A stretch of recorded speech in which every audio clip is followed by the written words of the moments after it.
Hey there, it's Steve from Serious Keto, and this is the Not So Serious Keto video podcast. I get a lot of comments wondering who it is that I look like or sound like, and there seems to be a fairly common consensus that I either look or sound like Chris Hansen from like To Catch a Predator or something like that. I don't know, I've never watched it, but I'll just tell you, why don't you have a seat over there? I want to start out this podcast with a bit of a request. If any of you out there are food scientists, we need to talk. Now, I don't mean just like playing around in the kitchen and molecular gastronomy type stuff. I need to know about the transformation of macronutrients. Specifically, when I make my homemade superfine almond flour, where I take the pulp from almond milk and then dehydrate it and run it through a spice grinder. I'll link to that video right up here. I've tried doing the math, looking at what are the macronutrients on raw almonds, and then subtracting out the macronutrients in almond milk, thinking that perhaps that would give me an answer, and the numbers just don't add up. I suspect that most of what comes out of the almonds in almond milk is probably fat and protein, maybe a bit of carbs, I don't know. But this is important to me because I'm going to start working with that flour in some recipes. I've got about a 1 liter OXO airtight storage container that's full of this stuff now. And I think that this flour has the potential to be a game changer in some keto baking, especially things that we're trying to make a little bit lighter, like say a hot dog bun. The other thing I'm interested in is yogurt making. Now, I've made yogurt in the past. Looks like we got to turn off alerts here. Do not disturb for 1 hour. So the other thing I'm interested in is yogurt. I've made my own yogurt in the past numerous times using whole milk, but I would like to make a more keto yogurt. So I haven't been able to find out what are the macronutrients if I were to make yogurt out of, say, half and half. I've also read that if you extend the yogurt fermentation process, like from 12 hours to 24 hours, it essentially eliminates the carbs. Furthermore, I use a Greek yogurt strainer, so I get all of that whey out of the way. So it's really bothering me that I can't find out what the macronutrients are for a given serving size of homemade yogurt, depending on the various fermentation times. So if any of you know the answer to these things, or could help me out, or have read an article that's, not just anecdotal, please let me know down in the comments below. If you're ever feeling kind of down and need some words of encouragement, some people to tell you that you're doing great, all you need to do is give away a Dash Mini Bunt Maker. Holy cow. I'm amazed at the number of responses that I've gotten. I wasn't even really looking for compliments. I just wanted someone to type anything so that there was a comment there so that then I could draw a winner. And if you don't know what I'm talking about in terms of videos, it was one of my videos from last week Thursday. I'm giving away a Dash Mini Bunt Maker. Anyhow, between that and the resistant starch video that I did on Wednesday of last week, for the first time ever, I had over 2,000 views in 1 hour, which is to me sort of a pretty big deal. That was cool. Maybe the channel's back on the upswing again. It's interesting on YouTube that I seem to go in cycles where I'll hit a point where suddenly I'm growing at a 30% month-over-month rate, and then it'll retract and go back to like shrinking by 10% month over month. And I'm not a conspiracy theorist or anything, but it strikes me that maybe YouTube and something in their algorithm sees you growing at a rate that is faster than maybe they want you to be growing at, and then they stop recommending your videos as much. I'm not sure. It's a weird sort of pattern that I've noticed. Hopefully though, this and some of the upcoming videos that I've got coming up, I feel like the most redundant person in the world already, only like 5 minutes into this video. But I feel like I've got a pretty cool slate of videos coming up, and hopefully they're a lot of fun, get a lot of views, and provide a lot of value to all of you. I also definitely have plans to do some future giveaways. There are some new products that are being introduced by a couple of my affiliate marketing partners, and I'm going to try and work with them to send something. If they won't, I'll just tell them, send it to me and I'll send it to one of you. We'll, make a contest, I'll pick a winner, and I will personally curate a Steve, what do they call those back when you were in college? Care package. It'll be a Steve's Keto care package that I will put together with various keto products, and I'll draw a winner. I'll do that, maybe at some point next month, since I'm doing the Dash, Bunt giveaway this month. Well, that'll be actually next month. October, let me phrase it this way. In October, I will give away a Dash Mini, and in November, I will give away some sort of personally curated Steve Keto care package. Cool? Don't comment right now like, oh, sign me up. There'll be a specific video for that. Now, speaking of the resistant starch video, I knew going in to making that video that I was going to get all kinds of comments from people saying, well, you should have done this, you should have done this isn't scientific, etc., etc. You didn't test your insulin. Well, yeah, how am I going to test my insulin? I can test my blood glucose and I can test my ketones, and those have to be my consumer version proxy of an insulin test. I knew I was going to get that comment. In terms of some of the other suggestions that I received, like, well, you should try the potatoes cold, or you should try a different variety, a lower starch variety of potatoes, or you should just do straight up cooked rice versus the resistant starch rice. You should do cold potatoes, like make a potato salad. These are all valid suggestions. And if I wanted to make a 1-hour video and stab myself a couple dozen more times, I probably could have made that video. But I knew going in that this was probably going to wind up being a multi-part thing. And it would have to be a multi-part thing when I got back in the mood to try it again, because that, honestly, it was one of my least favorite videos to make for a couple of reasons. It was incredibly time-consuming. I probably could have done 4 small recipe videos, things like chaffles or bundt cakes or, whatever, anything in a Dash Mini. I probably could have done 4 of those in the time that it took to record and edit this blood glucose resistant starch thing. I also was not that fond of the fact that over the course of that video, plus my, typical morning stabs that I do, that was 14 stabs that I did. I've actually, I was alternating between 1, 2, 3, 4, 5, 6 fingers. I mean, I'm actually forming a callus on at least the first 2 fingers of my left hand, because that's the one that I typically use. So there will be more videos coming where I'm testing out resistant starch. And certainly if any of you do your own tests, I would love to hear the results over on that video, not on this video. I figure the more people that we have testing, the bigger the sample size we have. And if it turns out that enough people aren't affected by either resistant starch rice or some variety of resistant starch potato, then that opens up the possibility to do some recipes using those. Now, speaking of recipes, I want to talk about various cooking techniques. You've probably noticed that I own most every appliance. If I don't own it, either I'm not aware of it, or it's too expensive for me and one of my viewers hasn't gifted it to me yet. Perhaps my favorite cooking technique is sous vide, which is French for under pressure. Back when I first got into sous vide cooking, probably 10 years ago, I always had to explain what it was to people. But now, between cooking shows and things like that, I think a lot of people are aware of it. It is an amazing way to cook. I will not cook a steak any other way. I also, just a couple days ago, I had a ton of jalapenos that I needed to pickle, and I had read an article about low-temp pasteurization using sous vide. And I'm not a big fan of canning in a pressure cooker. I've got just this massive pressure cooker, and it takes a long time for it to come up to temp, and you really got to kind of babysit it. And then I also don't like the texture generally of pickles and peppers that have been canned that way. They come out not as crisp. In some instances, they come out very mushy. And I just haven't been a fan. Even when I try using pickling lime, it still doesn't come out as crisp as I believe they should be.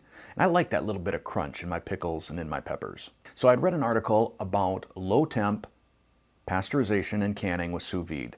And I filled up my big Igloo Packers cooler with a bunch of jars that I had filled full of peppers and brine, covered them with water, put in my Joule immersion circulator sous vide cooker, I was skeptical. But I took them out as they started to cool. The lids popped down with a vacuum seal. This is the way to do it. No babysitting required. You don't have to stand around and wait for the temperature to come up. You just put the immersion circulator in the water, close the lid, let the thing run. Set the timer on the app. It starts counting down your 30 or 60 minutes. Once it actually hits 180, you're good to go. Anyhow, I love sous vide. I would love to do more sous vide recipes. And based on the comments that I've received from a number of you, it seems like there is a large number of sous vide cooks among all of you. Or sous vide curious, perhaps. Now, especially that the prices are starting to come down to the point that they're really sort of a consumer-friendly appliance. Plus, these immersion circulators take up very, very little space. So that was a very long preamble to the question I am about to ask, which is, what cooking methods or appliances would you like to see more of in my videos? Besides sous vide, there's the Instant Pot or slow cooker or like the Ninja Foodie or any sort of air fryer, grilling, smoking. Those are the ones that pop into the top of my brain. If there's others, that I haven't thought of, let me know. But I'd be really curious if you just down in the comments say below like the ones that you'd be interested in. Because I don't want to make a video that turns a bunch of people off, but at the same time, I also look at things like these sort of cooking methods as ways we might be able to pull some non-keto folks over to the channel and maybe get them keto curious. Keep building up that keto army. Well, the sensible keto army. We don't want to create any more keto police. We're going to take a brief little ad break. When we come back, I will give you a little family update and then talk about some more potential upcoming improvements, I hope, to the channel and get your feedback on them. Is it something you'd like to see? So I'll see you in just a minute. Unless, of course, you've got YouTube Premium, in which case I'll see you in about 2 seconds. So starting with the family update. Whenever I have a pen anywhere near me, and I love these. These are Uniball. They're like a gel pen. I love the feel of them. Whenever I have one, to me, this is better than a fidget spinner. Is that what they call it? One of those little wheel things. I don't know why I told you that, other than the fact that I looked up into the camera off to the side there, and I noticed I've just been waving a pen around for the majority of this video. I'll set that down so that's not a distraction. So last weekend, my phone rang. I'm gonna get choked up here. My phone rang and I saw that it was my son Connor. And it just lit me up in a great way. That's been the most difficult part of him having been gone to boot camp, is just not having any communication with him. When he went off to college, that was kind of rough, when your first kid goes off to college, but we were still, chatting daily on text or, FaceTime. So to be completely disconnected from him has been very difficult. So when, he called, I'm like, oh, sweet, super excited. And, then he FaceTimed and just, seeing him again was so incredibly cool. I mean, of course, he had a mask on and everything. And he's also started sending us letters. He can't receive any yet because he's still in what's called reception, and I'll talk about that in a second. But he's been sending us letters. We've gotten 3 so far, and it's so exciting. We go to the mailbox, and there's a letter from Connor, and the whole family just gathers around and huddles around as I read the letter. It feels very... I don't know what the word is. It's like a throwback to a simpler time. The whole notion of writing physical letters seems so in the past that to get it really kind of tickles my nostalgia. So it's been fun. It will be very cool once he actually gets into boot camp, and then we can start sending him letters on a daily basis, because I think based on the way that it just brightens our day to get his mail, I think it's going to be the same for him. Reception sounds like a pretty bad place, though. It seems like it's a holding area where a lot of kids, according to my son, have been having second thoughts and have been trying to get out of boot camp by injuring themselves, getting into trouble, things of that nature.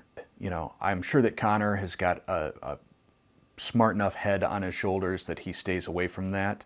He says that he's formed some really good friendships already with a couple of guys that, he's looking forward to being battle buddies with. But he said there's a lot of goofballs there. And some of them have been trying for so long to get out of boot camp that they've been in reception for months. They keep entering themselves to go to the infirmary, things of that nature. My son told me that the week before he got there had been a fight club that some of these kids had set up in the laundry. And one kid got beaten so bad that he had to go to the hospital. My son also said his second night there, one of the kids, and I don't know if it was his bunkmate, but had a heart attack, and Connor carried him to the infirmary. It's a weird sort of situation now. And of course, they're constantly being monitored for COVID before they're allowed to go to boot camp. But I'm hoping maybe this is the week that he starts in boot camp. Now, the downside also to this whole reception period is it has pushed Connor's whole schedule backwards to the point that he's not going to be home in time to start second semester at college, which he had really planned on doing. He's also going to miss Colton's second birthday. I don't know by how much. Hopefully, if it's not that much, we just push the birthday party off by a week or something like that, and, no one's the wiser. That's a little bit disappointing to me that, it's pushing everything out a bit. Some good news, he will be home for around 3 weeks for Christmas. So he's coming home, at least this is the schedule right now, coming home on December 17th through January 7th, I believe is the schedule. So when he comes home during that period, hopefully we can get him in on a video. But I want to say again how much it's meant to me, how many of you have given me support in the comments over, Connor leaving, going to boot camp. So many of the military families out there with the kind words and the words of advice. I truly, truly appreciate it. Means a ton to me. So thank you. Next up, regarding the SeriousKeto channel, there's some things I'm looking at doing. One, I'm almost 100% sure that I'm going to do, it's just a matter of timing, is through the SeriousKeto website, creating a mailing list. Now, unlike most websites, food websites you get on, I'm not doing some sort of pop-up. I hate those. I hate when you get out on a website and you're looking at a recipe and first you got to scroll through all this, monologue about the recipe before you actually get to the recipe. And then there's a pop-up video covering part of the screen and then a quick sign up for my newsletter pop-up. I'm not going to do any of that. I'll just have a button that allows you to sign up for the newsletter. And probably what it will be a weekly sort of thing that comes out, and it will list, whatever videos I did that week, any sort of special updates or information, whether that's product availability. I'm not sure what else. So if you've got ideas of things that I could include in the newsletter, let me know down in the comments. The other thing that I will do is if there are any Amazon deals of the day, lightning deals, things like that on products or ingredients that I use, I will send out the email to let you know about that. I don't want this to be any sort of a spammy sort of a thing. I want this to be useful to you. And I do monitor Amazon for deals, just in case it's something that's in my Amazon store, which I always link to down in the description, so that when these things, if there is a lightning deal, I know about it and you can know about it. So let me know if you think that's the sort of thing you'd sign up for, and if so, are there any other additional benefits that I could offer within the email to you? The other thing I'm kind of curious about is whether videos need to be sort of stylish. And I know some really, really take it over the top.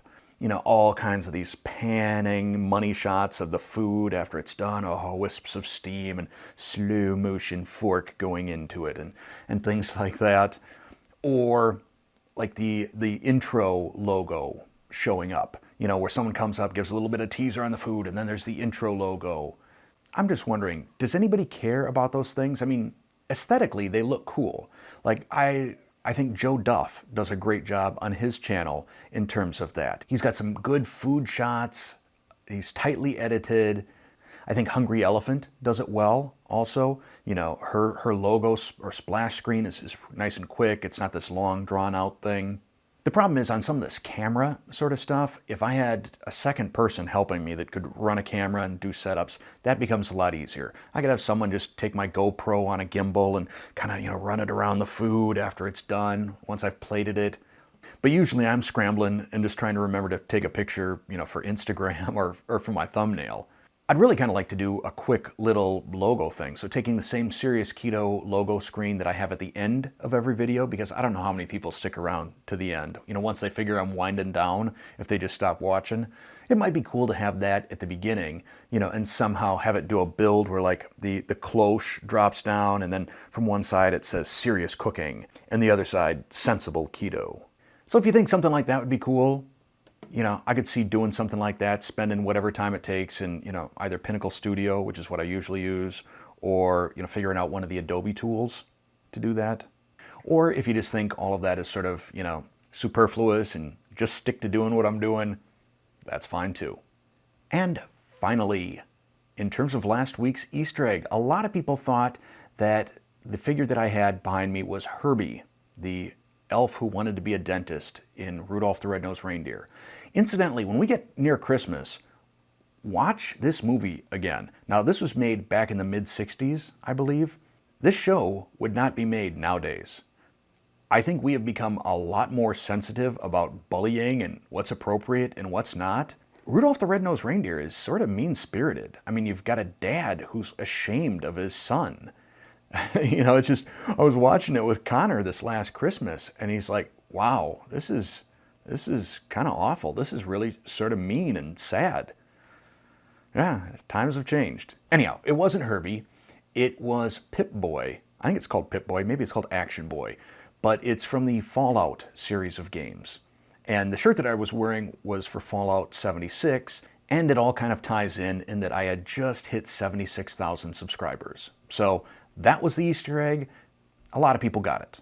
And to answer your question, no, I don't play Fallout 76 anymore. My son and I put a ton of time into it, the first several months, 6 months, maybe even a year that it was out. We continued to believe the various promises that it would get better and all the features that they talked about would be added, and it just kind of stayed an unfinished mess, in our opinion, and we just got tired of it and quit playing it. That's the video game geek part of me. We got cooking geek and video game geek, and now you've seen them both. But that is it for this podcast, as always. Thank you for being a subscriber. Thank you especially to those of you that are channel members. Thank you for watching or listening. See you soon.